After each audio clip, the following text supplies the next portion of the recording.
Welcome to another talk in the series Surgery for Undergraduates. Today's talk is on obstructive jaundice, and which is a very important topic in general surgery.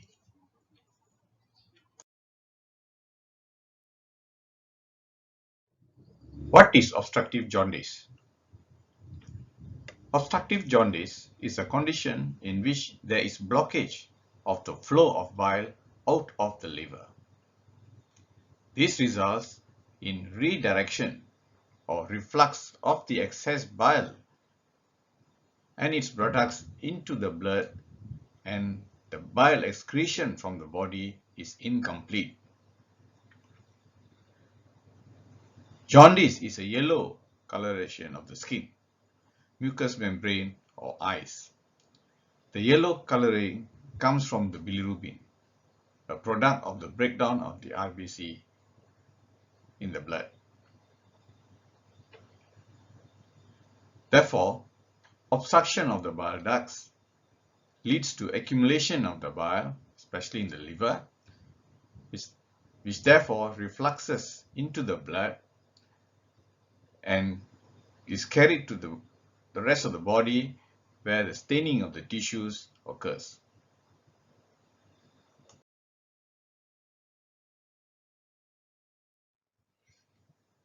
This slide shows the metabolism of bilirubin, which is very important to the understanding of obstructive jaundice.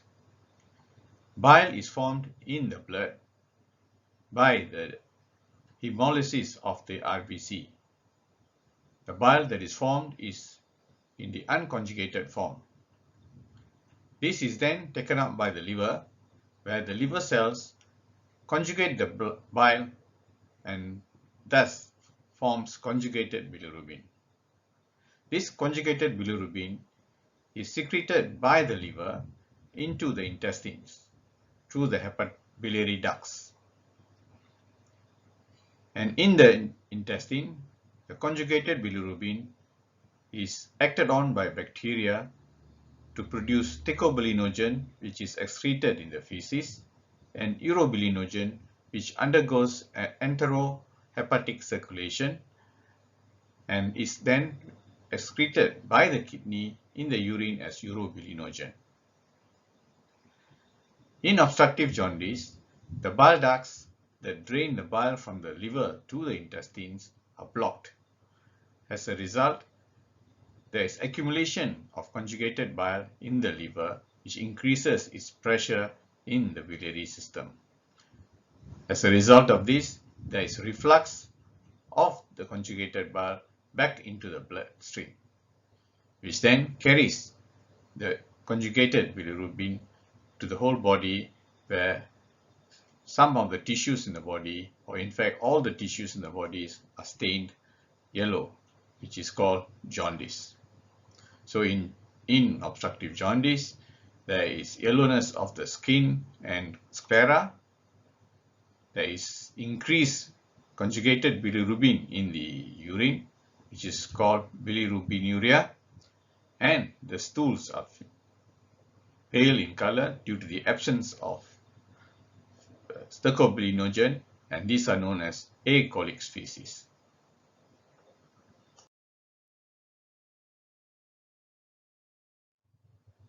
Next, we come to the classification of jaundice. Jaundice is classified into three categories. The first is called hemolytic jaundice, which is due to overproduction of bilirubin.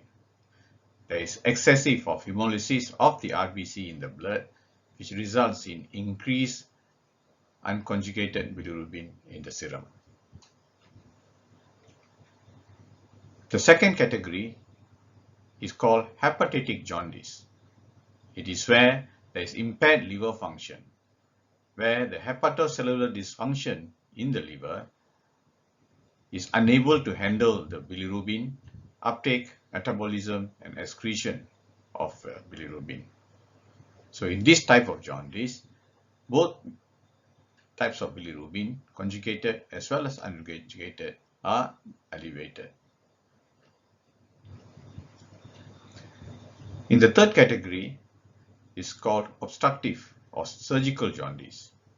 Okay, this is due to the obstruction of bile flow from the liver into the intestine. There are two types of such obstruction. One is called the intrahepatic cholestasis, where the obstruction is within the liver, and the second is the extrahepatic obstruction, which is outside the liver. And this is classically called the surgical jaundice. In this type of jaundice, there is marked elevation of conjugated bilirubin in the serum.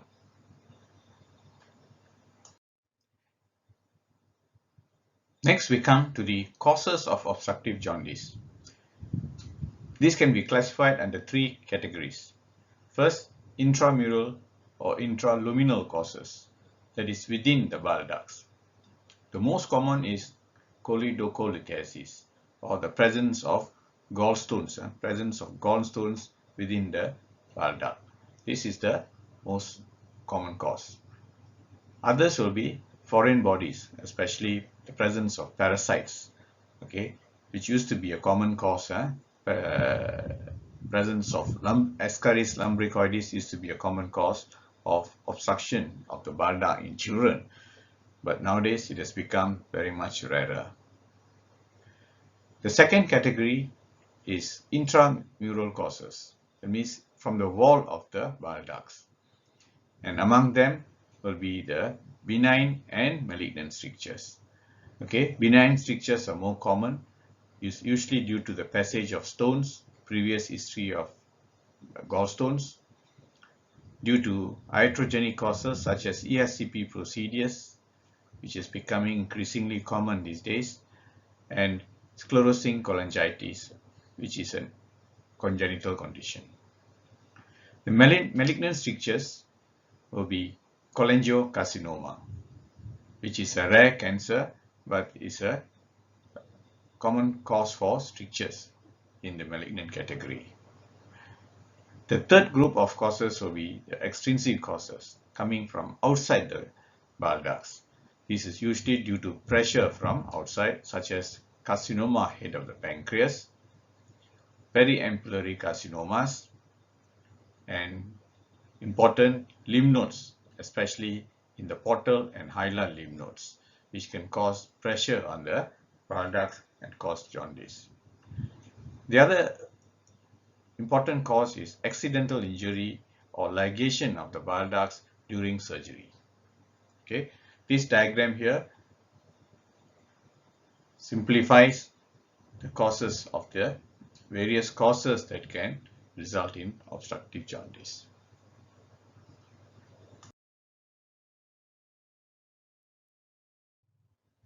What are the consequences of cholestasis that occurs in bile duct obstruction?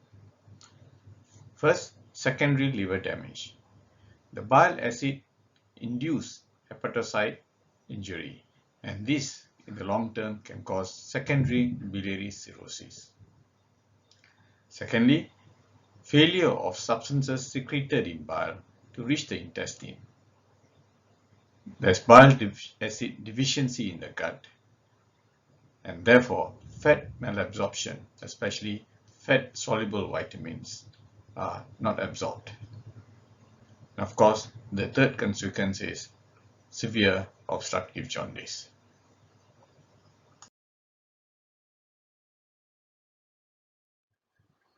The clinical presentation of bile duct obstruction.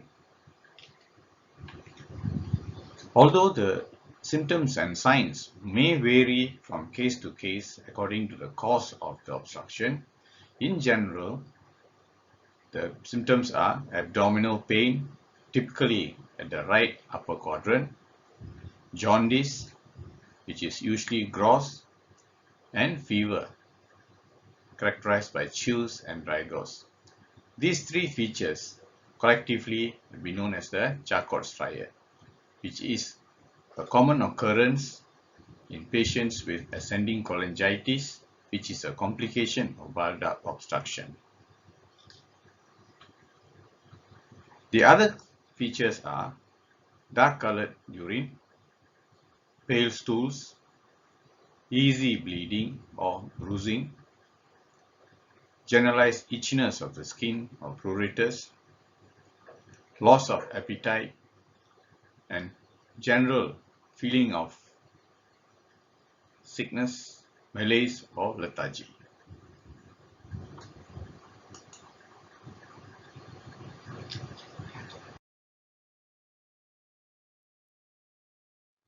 The complications of bile duct obstruction. Ascending cholangitis is a serious complication of bile duct obstruction. It can bring about early septicemia, liver abscess, and even acute liver failure. Liver injury due to cholestasis can result in cirrhosis of the liver, liver abscess, and chronic renal failure. Bleeding tendencies is another important complication due to the lack of vitamin K. Hepatorenal syndrome is another important complication which can lead to acute renal failure. Infections of various kinds, especially gram-negative infections, are common in patients with liver failure and obstructive jaundice. Nutritional defects or deficiencies are important complications due to the lack of bile in the intestine. Of importance is the fat and fat vitamin, soluble vitamins that are not absorbed due to the lack of bile.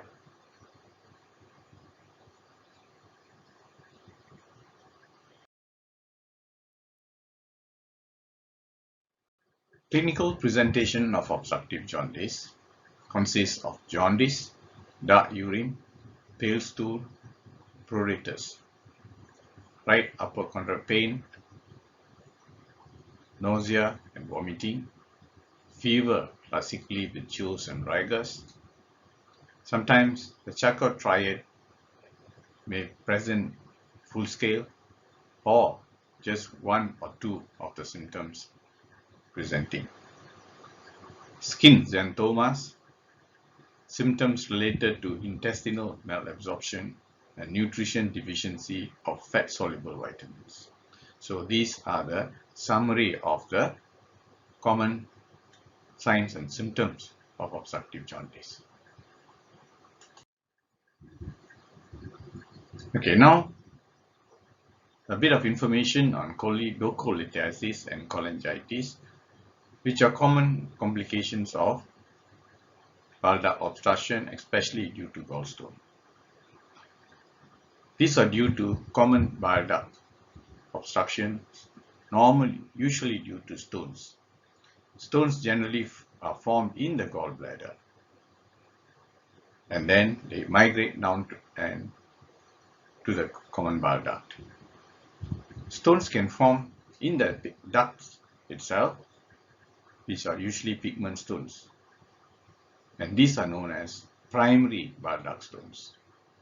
These stones can form even after cholecystectomy. The same risk factors and epidemiology applies to bile duct stones as they are to cholelithiasis and choledocholithiasis. It increases with age. Now, common bile duct stones. Common bile duct stones are present in 10 to 20% of patients with symptomatic gallstones. It most commonly results from the passage of gallstones through the cystic duct. Okay, the stones from the gallbladder passes down the cystic duct and get lodged in the common bile duct. In a minority of cases, stones can form primarily in the bile ducts themselves without coming from the gallbladder. These are known as primary bile duct stones, which account for about 10% of patients. Complications of bile duct stones can be severe, and some of these complications are biliary obstruction, causing severe jaundice, cholangitis or ascending cholangitis as it is called, acute pancreatitis, and if the obstruction is long enough, it can cause chronic biliary cirrhosis.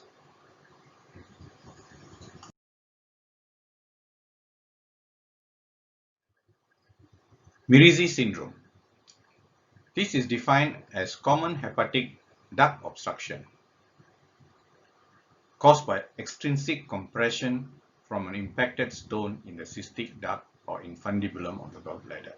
Okay, here is a stone impacted in the cystic duct, or it can be also be the infundibulum, and this causes common hepatic duct obstruction.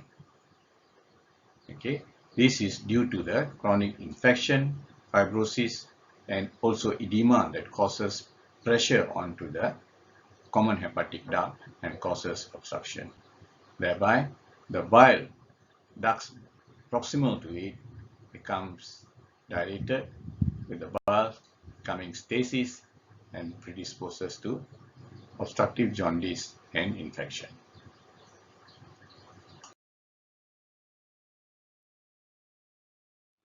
This diagram shows how carcinoma of the head of the pancreas can cause obstructive jaundice.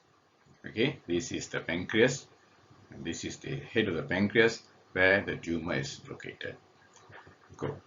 This tumor presses on the lower end of the bile duct that traverses the head of the pancreas, and because of its proximity to the pancreatic tissues, any tumor here will easily causes early obstruction and jaundice. Okay. This jaundice causes obstruction causes stasis of bile in the proximal ducts and also the cystic duct. So the proximal ducts are dilated, including the intrahepatic ducts, causing intrahepatic stasis of bile as well. The stasis extends, or blockage or the pressure extends down to the cystic duct and into the gallbladder, and that causes a dilated gallbladder. Okay, so classically, head of the pancreas, cancer of the head of the pancreas causes obstructive jaundice and a clinically palpable gallbladder, which is in keeping with Courvoisier's law.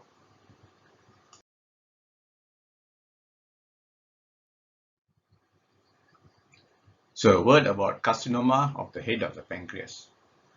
Carcinoma of the head of the pancreas can obstruct the bile duct and often present as painless obstructive jaundice. Okay, I emphasize the word painless here because classically the jaundice caused by carcinoma head of the pancreas is painless. Courvoisier's law defines that the presence of jaundice and a painlessly distended gallbladder strongly indicative of pancreatic cancer and may be used to distinguish pancreatic cancer from gallstones. The risk factors for this cancer are smoking, alcohol, diabetics, males, age over 60 years.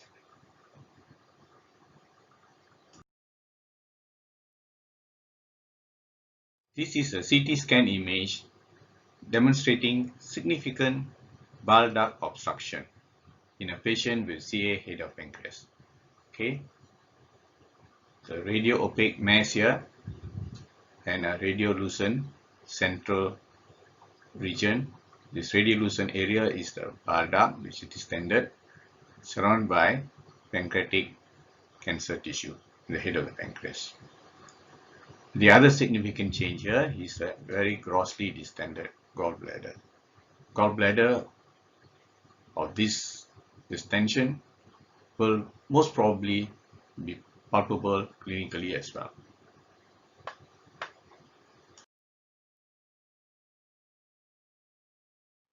This is a picture to show cholangiocarcinoma. After the CA head of the pancreas, the cholangiocarcinoma is another Common cause of bile duct tumors, obstruction and causing obstructive jaundice. Cholangiocarcinoma can occur in the intrahepatic ducts or in the extrahepatic ducts. And the most common site is the hilum of the liver, where the tumors known as Claskin tumors. Okay, so these tumors produce marked strictures of the bile duct with gross jaundice, which is usually very progressive and deadly.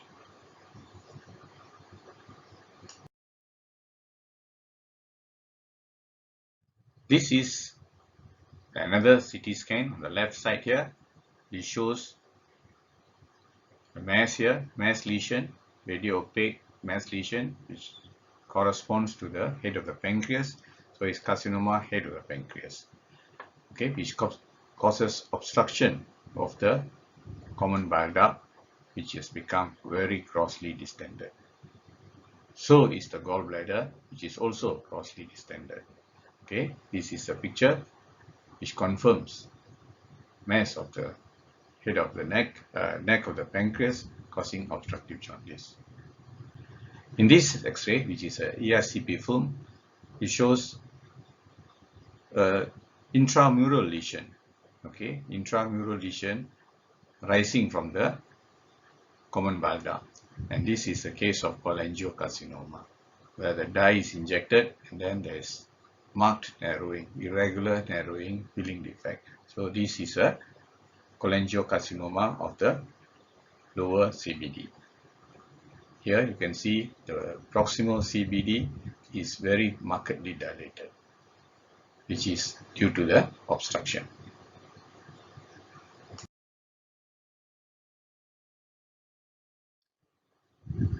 The next cause of obstructive jaundice is periampullary carcinoma, which occurs around the ampulla of water. Okay, this is the ampulla of water formed by the confluence of the pancreatic duct and the bile duct. Okay, just before it enters the second part of the duodenum. So adenocarcinoma arising from these structures around here, which consists of carcinoma of the ampulla, carcinoma of the surrounding duodenum, and or carcinoma of the lower end of the CBD. These three are collectively known as the periampullary carcinoma because it's difficult to differentiate one from the other even by histologically. The important thing is it can cause very serious gross jaundice, which can rapidly cause deterioration of liver function and death. Periampullary carcinoma has got a very poor prognosis.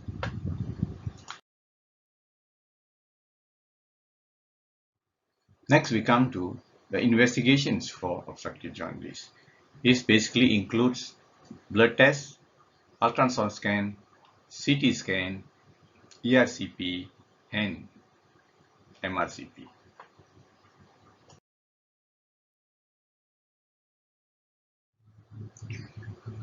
The blood investigation in obstructive jaundice is basically liver function test.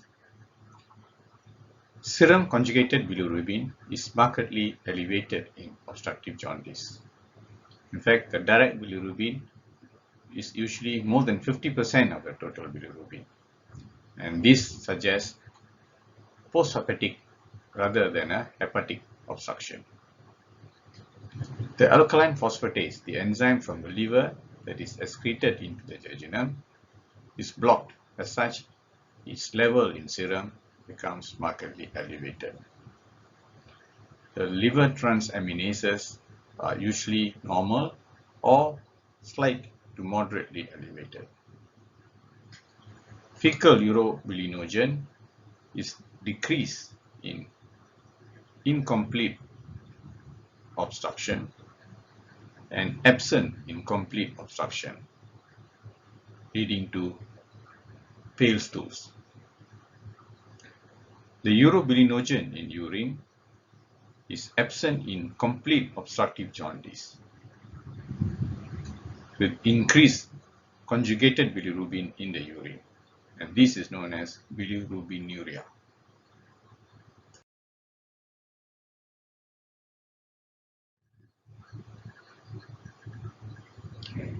This chart summarizes what I've just mentioned. Unconjugated bilirubin is normal in obstructive jaundice. Conjugated bilirubin is increased. Alkaline phosphatase is markedly increased, very high in obstructive jaundice. The urine bile salt is present in obstructive jaundice. Urine conjugated bilirubin is present, causing urobilinuria. Urine bilinogens, which is the urobilinogen in urine, is absent, nil. Fecal urobilinogen is also absent.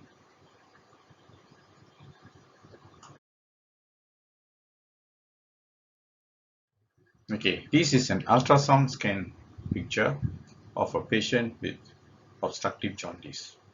In this patient, here you see a dilated bile duct with a gallstone at that lower end, which casts a posterior acoustic shadow, which more or less confirms it is a stone. The portal vein lies posteriorly, it is normal. The rest of the liver tissue is normal. So this is a case of a choledocholithiasis with obstructive jaundice.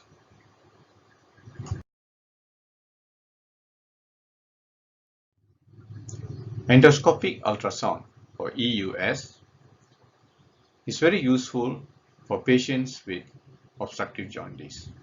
It is particularly useful in patients with pancreatico-biliary pathologies. In fact, it is 98% diagnostic accuracy in patients with obstructive jaundice. It allows diagnostic tissue sampling via the endoscopic ultrasound guided fine needle aspiration, a form of FNAC. Its sensitivity for focal pancreatic masses has been reported to be superior to CT scanning, particularly for tumors less than 3 centimeters in diameter. Compared to MRCP, diagnosis of biliary stricture, EUS has been reported to be more specific, almost 100% versus 76%. So, in places where EUS is available, this is a very useful investigation which could be done for jaundice patients. Okay, what are the treatment options available for obstructive jaundice? Number of treatment options are all listed down here. Antibiotic therapy will be indicated for infection. Adequate hydration through IV fluids. Pain medication and nutritional support if necessary. ERCP, biopsy, stone removal, dilatation, and stent replacements. These are all can be done with the use of ERCP. Surgery, curative resection, or palliative bypass. And when applicable, adjuvant therapy for cancer includes chemotherapy or radiotherapy. In general, tumors causing obstructive jaundice, the prognosis is not so bright, whereas obstructive jaundice, in the vast majority of cases due to stones, they have good prognosis, which can be treated with curative surgery through endoscopy or open surgery.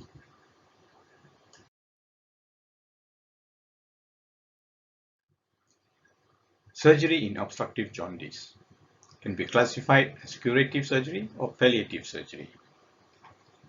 Under the curative surgery, the most commonly done today is endoscopic sphincterotomy and extraction of stone at the lower end of the CVD. This is done via ERCP. If this fails, then patient can be subjected to an open procedure, choledochotomy, and removal of stone from the CVD. In patients where the stone is impacted at the lower end of the CBD and unable to retrieve from above, a choledochoduodenostomy, that is a bypass between the dilated proximal CBD with the duodenum beside it. This offers a reasonably good operation for draining the CBD. Then the People's triple surgery or triple resection is a very major operation which can be used as a curative surgery for patients with early carcinoma of the head of the pancreas as well as periampullary tumors. Under palliative surgery, again, the first choice is still endoscopic procedures through ERCP, intubation of the blocked tube, CBD, and stenting of the CBD. In patients with not suitable for such stenting or endoscopic procedures, cholecystostomy can be done. A simple procedure of introducing a catheter percutaneously into the distended gallbladder to drain out the obstructed biliary system. For more definitive procedure, you can do a cholecystojejunectomy, where the gallbladder, which is grossly distended, is anastomosed to the jejunum, thereby providing an alternate path for the draining of bile from the obstructed system into the jejunum.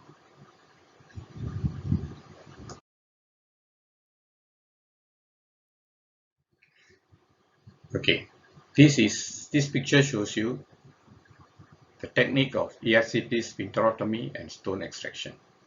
Okay, this is the ERCP scope, the side viewing camera, and a catheter is introduced. The catheter with a bulb balloon at the tip, which can be distended. A sphincterotomy comes from applied to do a sphincterotomy, cut the sphincter to widen the passage, thereby making it easier for the extraction of the stone.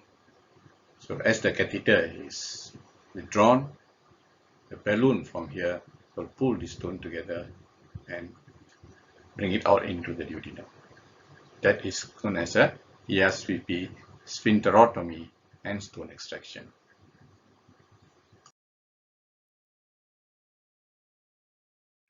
Okay, this picture shows the widely used People's procedure, People's triple operation. Okay, this is before. Okay, there's a cancer in the head of the pancreas, a tumor in the base of the pancreas causing obstructive jaundice. So the distal end of the stomach, the head of the pancreas, and the duodenum, they are all removed. Gastro-pancreaticoduodenectomy. Okay, that is the procedure that is done, triple operation. After the operation, these are the three bypasses that are done. First, it's known as the choledochoduodenostomy. Okay, the common hepatic artery is anastomosed with the loop of jejunum. And this loop is also anastomosed to the transected end of the body of the pancreas. And that is known as the pancreaticoduodenostomy. And the third bypass is between the stomach, whose distal end has been removed, is anastomosed also to a loop of the same loop of jejunum. And this is known as gastrojejunectomy.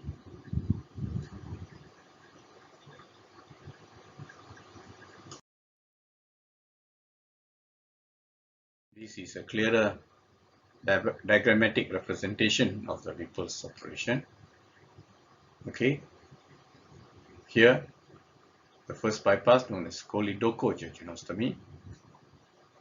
The second bypass known as the pancreatico-jejunostomy, and the third bypass is the gastro-jejunostomy. So you can see here is a very major operation, and not many of these patients with severe obstructive jaundice, especially with malignant lesions, are fit for such an operation.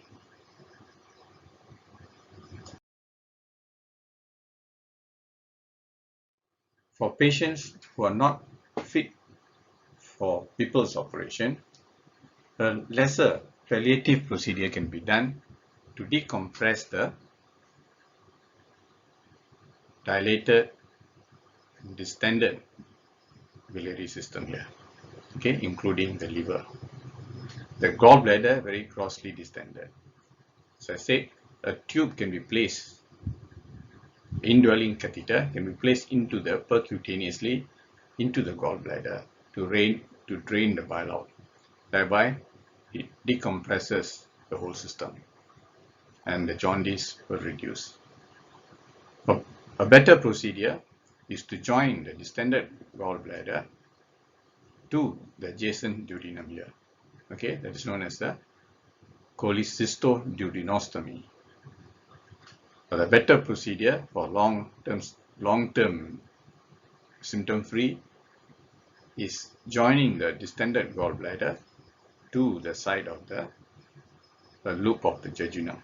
So this loop of jejunum is brought out, and then this is anastomosia. And this is known as the cholecystojejunostomy, which offers very good relief.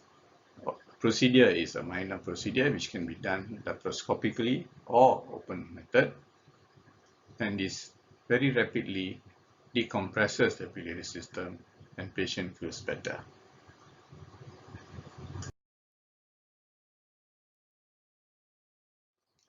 Now, for patients with obstructive jaundice who are subjected to such operations, there are very special risks that must be addressed in the pre-operative preparation for this operation. What are these risks?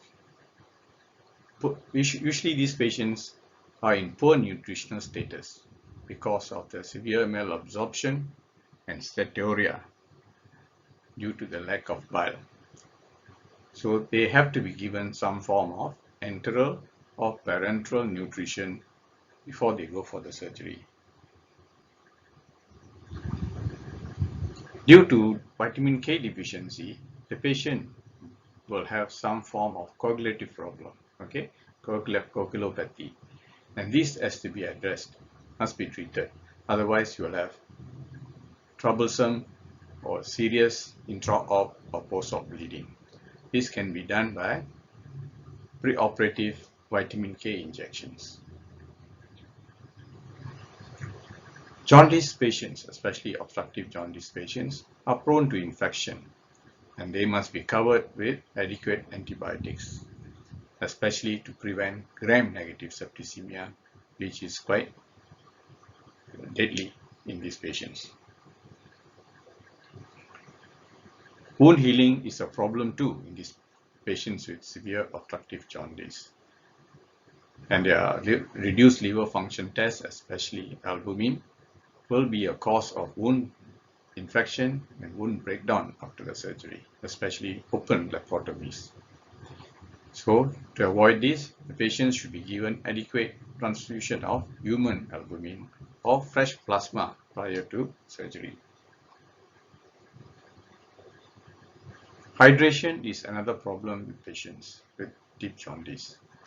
They are usually poorly hydrated, and this poor hydration can lead to hepatorenal syndrome and acute renal failure in the immediate post-op period. So these patients must be adequately hydrated with IV fluids, and strict IO chart should be maintained, and if necessary, a central venous pressure monitoring should also be undertaken prior to surgery to ensure adequate or ideal hydration status.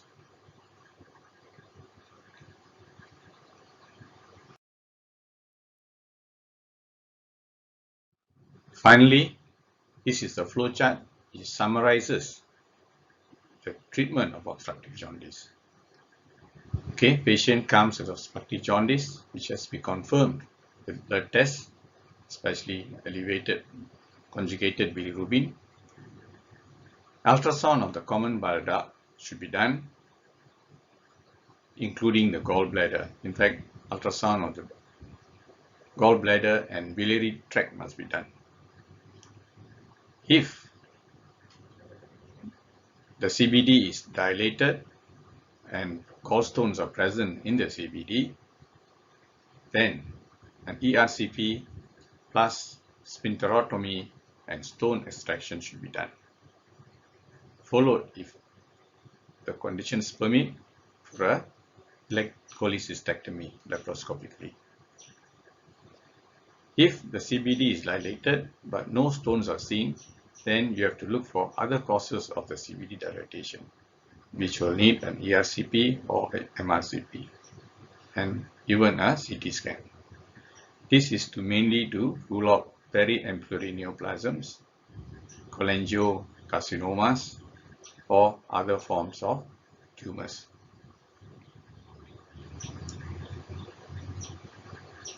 In cases where the ultrasound of the biliary tract is normal or there's no other detectable cause, then you go for a CT scan and ERCP and treat the causes respectively. If, for example, if you find a stricture, then ERCP with stenting may have to be considered.